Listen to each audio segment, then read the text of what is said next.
Dos vídeos anteriores, 1996 y 97, de las exposiciones en la Sala de Arte La Regenta, en el Puerto de la Luz, Gran Canaria, forma con este último del 98 una trilogía de temas sobre el mar, los buques, los puertos y Canarias a través de su historia marítima.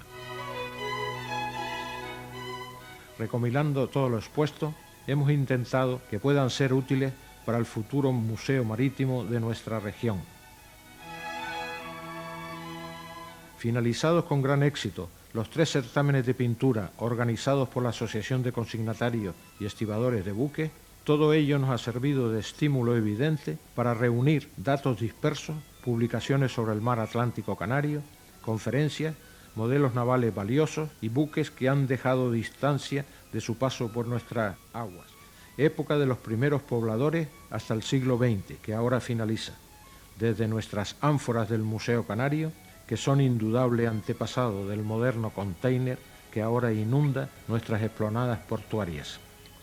Va mi agradecimiento antes que nada a la empresa Némesis por su dedicación y paciencia y al capitán Juan Ramos, modelista naval y estudioso compañero.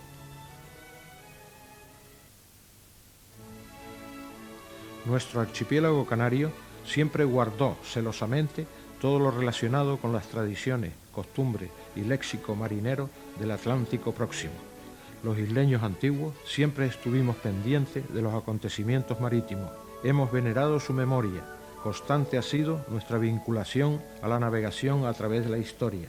Ataques piráticos, pesca, emigración, naufragios y crisis internacionales han configurado nuestro pasado.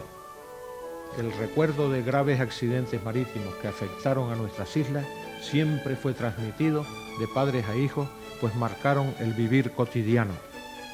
Nosotros hemos intentado en este vídeo rememorar algunos acontecimientos históricos importantes que pueden indicar claramente la evolución y lento progreso de la navegación atlántica. A medias con el siglo XIX, las flotas mercantes cambian totalmente. Su transformación es evidente.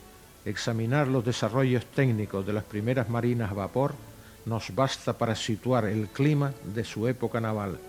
El vapor irá sustituyendo a la vela desde 1840. Hay fechas claves en la historia de la navegación atlántica, como son 1869, la apertura del Canal de Suez, 1885, por primera vez el tonelaje mundial de buques a vapor, 3.973.000 toneladas, sobrepasa en 500.000 toneladas a los veleros en servicio, que son 3.346.000 toneladas. El triunfo del vapor llega con la hélice, las calderas tubulares y las máquinas alternativas. Esto ocurre sobre 1860, en las naciones más industrializadas de Europa.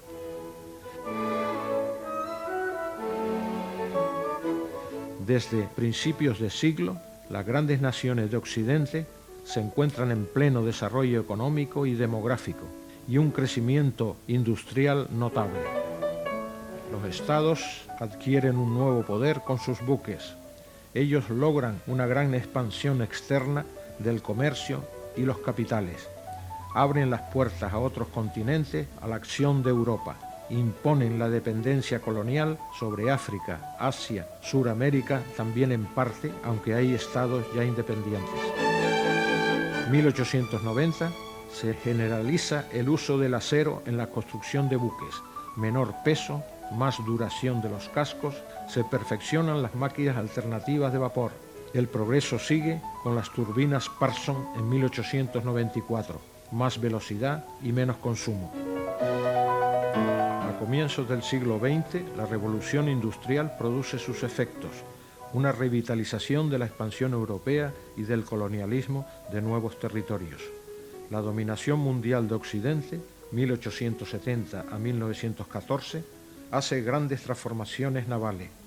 Las emigraciones europeas, los transportes marítimos, el comercio internacional, prácticamente, si analizamos, hasta 1950.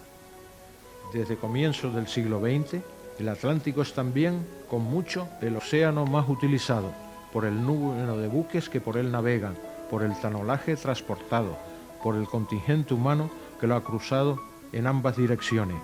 Su importancia fue enorme en las dos guerras mundiales, las mayores tragedias de la humanidad sufridas en el siglo que finaliza. También hoy el espacio aéreo del Atlántico Norte es el más utilizado por la aviación comercial, que ha desplazado totalmente a los grandes buques de pasaje de los que hablaremos más adelante.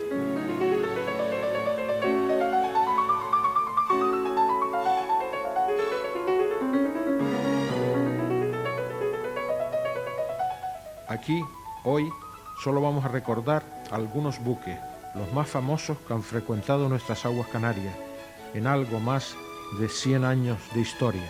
Han transportado millones de pasajeros, bien como emigrantes, buques correo, tropas de naciones en conflicto o viajes de turismo antes del triunfo total de la aviación.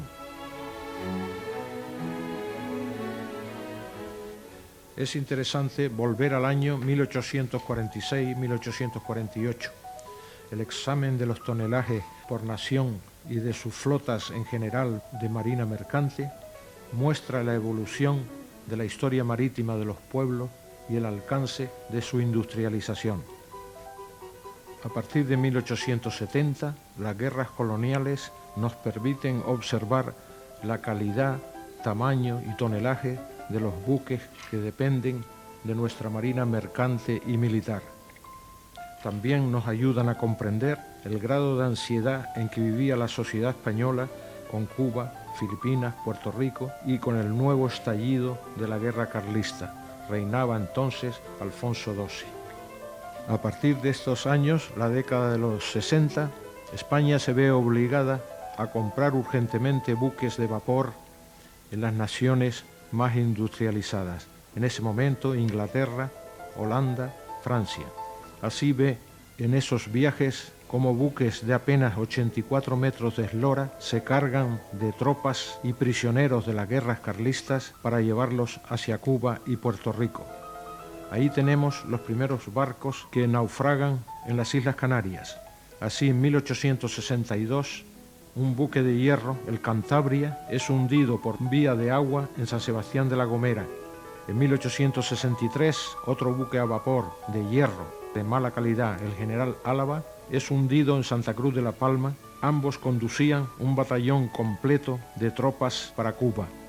Todavía en los pescadores antiguos de Santa Cruz de la Palma hay una leyenda, puesto que se ven los restos del barco.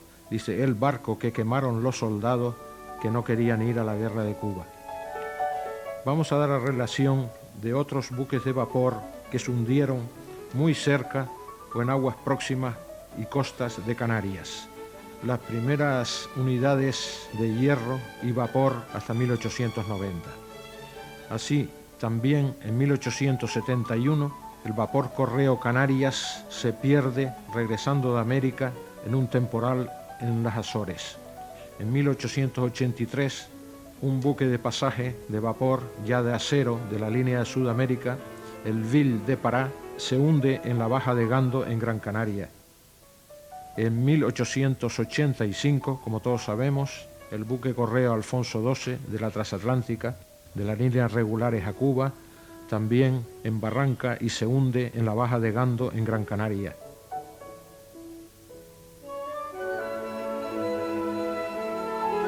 También otro naufragio muy señalado fue el buque de pasaje italiano que en 1888, el Sudamérica, se hunde por abordaje en el Puerto de la Luz, puesto que hubo 50 víctimas y todos los recuerdan. En 1898, ya en los años de la última guerra de Cuba, el vapor Santo Domingo es hundido en Cuba por la Marina estadounidense, llevando tropas y provisiones. También en 1898, otro barco español, el Alfonso XII II, puesto que el primero se había hundido en Gando, es hundido por la Marina estadounidense cuando pretende entrar en Mariel, en Cuba, llevando provisiones y tropas para la isla. Después ya, el 12 de agosto de 1898, la capitulación del gobierno español.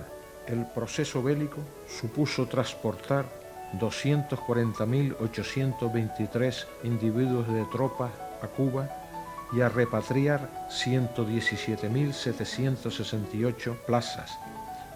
Lo más duro fue la repatriación de un ejército no solo vencido y desmoralizado, sino enfermo de fiebre amarilla. Hubo que contratar buques alemanes para ello, por ejemplo el Patriota, otro inglés, el City of Berlin. Ambos los presentamos en fotografías conseguidas. Pero también queremos explicar aquí que en totalidad de este proceso bélico, los buques mercantes españoles, en un esfuerzo formidable, tuvieron que dar 1.120 viajes y que solo se perdieron 6 barcos mercantes, aparte naturalmente de la flota completa del almirante Cervera en Santiago de Cuba.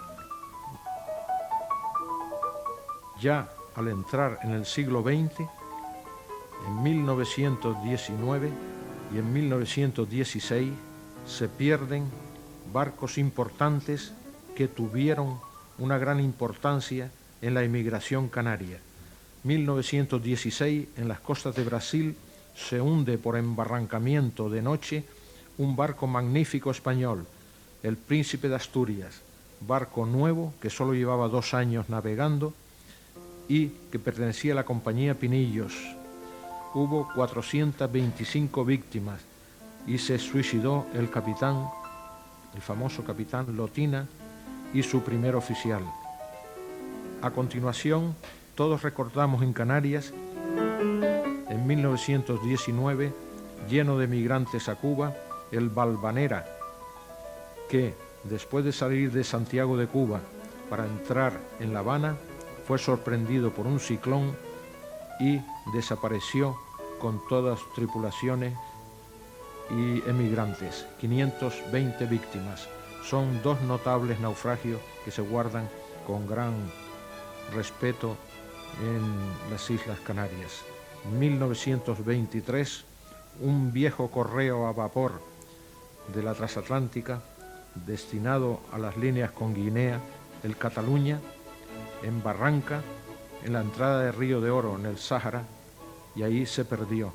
Yo recuerdo los restos del Cataluña en mis navegaciones hace 40 años por la costa de África. Antes podemos situar también un transatlántico hundido en este mismo sitio de la entrada de Río de Oro, que era el alemán Kaiser Guillermo II, un transatlántico crucero auxiliar que fue hundido en combate en la Primera Guerra Mundial en 1915, en combate con un crucero inglés. Otro velero comercial, el último que cruzó el Atlántico de todas las marinas de entonces, fue un velero canario, la Guadalhorce, que en 1932, en viaje de Cuba y Norteamérica hacia Canarias, se hundió con toda su tripulación al norte de las Bahamas en un fuerte ciclón. Después solo podemos situar 2 grandes naufragios muy recientes de barcos de crucero de turismo que se acercaban hacia las Islas Canarias en invierno y que fueron antiguos buques de pasaje del Atlántico Norte, transformados en cruceros de turismo, barcos un poco viejos, no muy seguros. En 1963, el Laconia, 200 millas al norte de Canarias, en un incendio, y menos mal que pudieron ser evacuados todos los tripulantes y pasajeros. Más tarde, el buque de bandera italiana, en 1970, transatlántico y también crucero de turismo, a 100 millas al norte de Tenerife, en un incendio, se hundió totalmente. Remolcadores salieron de Canarias para auxiliarlo y hay fotos impresionantes del Fulvia, así se llamaba el Fulvia, hundiéndose, y el Anserville, transatlántico francés que venía en línea regular a Canarias, recogió a los tripulantes y pasajeros, en total 750 pasajeros. Estos son los mayores naufragios más conocidos y muy próximos a Canarias. Nosotros, para terminar, vamos a llamar la atención sobre los buques mayores que se construyeron desde principios del siglo XX. son los llamados grandes transatlánticos, los que llaman más la atención del vulgo por su lujo, por las películas del Titanic tan recientes y porque representaban la competencia de las naciones por su prestigio naval y lograr la cinta azul. La cinta azul era el récord en cruzar el Atlántico en una u otra dirección. Uno de los primeros fue el que ya citamos anteriormente, el Kaiser, que en 1898 a 1900 obtuvo la cinta azul con gran prestigio para Alemania. A continuación fue otro buque inglés el que obtuvo la cinta azul, el Mauretania, de 31.903 toneladas, que en 1907 y durante muchos años sostuvo el récord de cruzar el Atlántico en 4 días, 18 horas, 50 minutos. En 1930 fue arrebatada la cinta azul por el Bremen alemán, que también lo presentamos en la foto, que cruzó el Atlántico en 4 días, 17 horas, 42 minutos. Tenía ya unas 50.000 toneladas. Superaba, como es lógico, al Mauretania y al primero Kaiser Guillermo II. A continuación, en 1933, es Italia, con el Rex, un bello barco de 51.075 toneladas, que obtiene el récord en 4 días, 13 horas, 58 minutos. Fundido durante la Segunda Guerra Mundial por la aviación inglesa. A continuación, también presentamos el Normandie, el barco que hizo que el prestigio pasara a Francia en 1937, lo más bello que se había construido hasta entonces, de 86.500 toneladas, que pudo lograr la cinta azul con 3 días y 16 horas 50 minutos. A continuación teníamos al Queen Mary británico, que lo presentamos en su escala al Puerto de la Luz en los 6 viajes que hizo en cruceros de turismo. Esto fue en 1938 y los viajes al final de su vida marinera a Canarias fueron en el 1963 y 64. Tenía 81.230 toneladas. A continuación, en 1939 tuvimos en nuestro puerto a uno, el mayor entonces, que era el Queen Elizabeth, de 83.673 toneladas. También tuvimos la suerte de poderlo presentar en la película, puesto que yo, mandando el buque RA2 de la Armada, ayudé a su atraque dándole la vuelta dentro del Puerto de la Luz en 2 ocasiones. A continuación tenemos el France, que en 1961 era uno de los más bellos barcos y que, si bien no batió la cinta azul, era en estos momentos el buque de mayor eslora del mundo. Era un bello barco que estuvo en Canarias el 27 de enero del 62 y el 28 de diciembre de 1973 atracó en Las Palmas, correspondiéndome a mí el honor de atracarlo.